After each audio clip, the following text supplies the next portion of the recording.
Você enviou o Pix durante o ano passado? Então presta atenção nisso. Muita gente acredita que todo Pix precisa ser declarado no imposto de renda. Outras pessoas acham que Pix não aparece para a Receita Federal.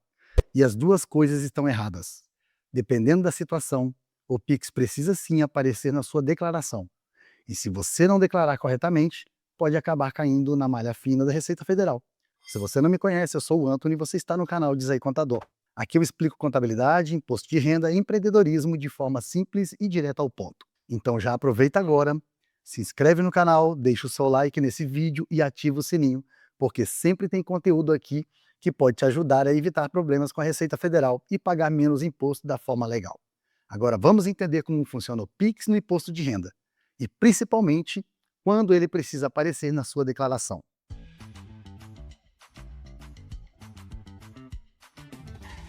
O Pix em si não é renda, o Pix é apenas um meio de pagamento, assim como transferências bancárias, TED, DOC, cartão, dinheiro.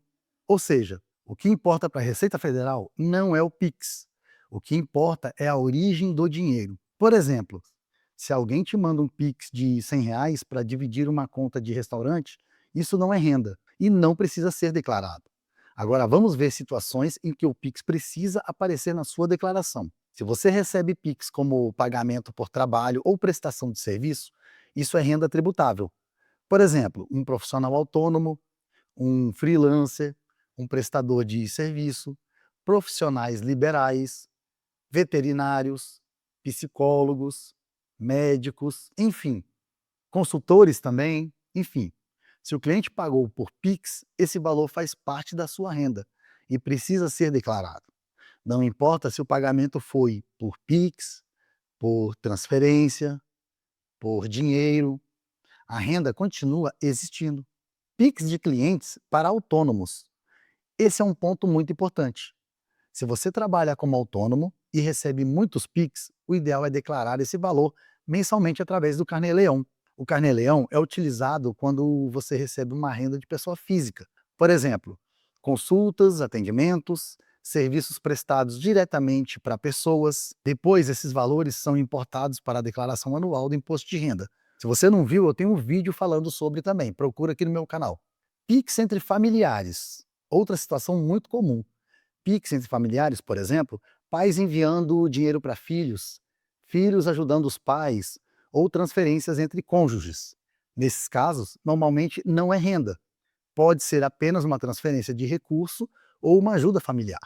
Mas dependendo do valor, pode ser considerado como doação, então tome cuidado com isso. E nesse caso, precisa ser declarado na ficha doações e transferências patrimoniais. Além disso, em alguns estados pode existir imposto sobre doação chamado ITCMD. E o PIX para pagamento de despesas é um outro exemplo muito comum. Dividir contas, por exemplo, aluguel, viagens, restaurantes, despesas entre amigos. Se alguém te transfere um dinheiro PIX apenas para reembolsar um gasto, isso não é renda também. Não vai ser considerado como uma renda. Então, não precisa ser declarado. Agora, quer saber um erro que pode gerar malha fina? Movimentar valores altos no banco e não declarar a renda compatível. A Receita Federal recebe várias informações financeiras. Então, se existe movimentação muito alta nas contas e a renda declarada é muito baixa, isso pode gerar inconsistência. Por isso, o importante é sempre manter coerência entre a renda e a movimentação financeira. Agora me conta uma coisa: você recebe muitos pagamentos por Pix no seu trabalho? Escreve aqui nos comentários para mim. Isso ajuda muito a entender algumas dúvidas de quem acompanha o canal. Se esse conteúdo está te ajudando, já aproveita para deixar o seu like no vídeo. Isso ajuda o YouTube a entregar esse conteúdo para mais pessoas que também têm dúvidas sobre imposto de renda. Outro ponto muito importante, e muita gente pergunta, hein? A Receita Federal consegue ver meu Pix? A Receita não recebe todos os dados detalhados a cada Pix individualmente, mas as instituições financeiras informam movimentações financeiras relevantes. Além disso, existem cruzamentos de dados com várias fontes. Por isso, sempre vale a pena declarar tudo corretamente. Vamos dar uma resumida aqui para ficar mais fácil. Pix não é imposto, Pix não é renda automática, o que importa é a origem do dinheiro. Se for renda, precisa declarar. Se for transferência ou reembolso, normalmente não precisa. E o grande segredo para evitar problemas com a Receita Federal é a organização financeira. Saber de onde vem o dinheiro e como ele deve ser declarado. Porque hoje a Receita Federal possui muitos mecanismos de cruzamento de dados. E se você quer aprender mais sobre imposto de renda, restituição, malha fina, planejamento tributário, já se inscreve no nosso canal, ativa o sininho, porque sempre tem conteúdo novo por aí. Agora eu quero saber de você. Você já tinha dúvidas sobre como declarar o Pix no imposto de renda? Ou você achava que Pix não precisava declarar nunca? Comenta aqui embaixo para mim. E nunca se esqueça, se você tem dúvidas de empreendedor, diz aí para o contador.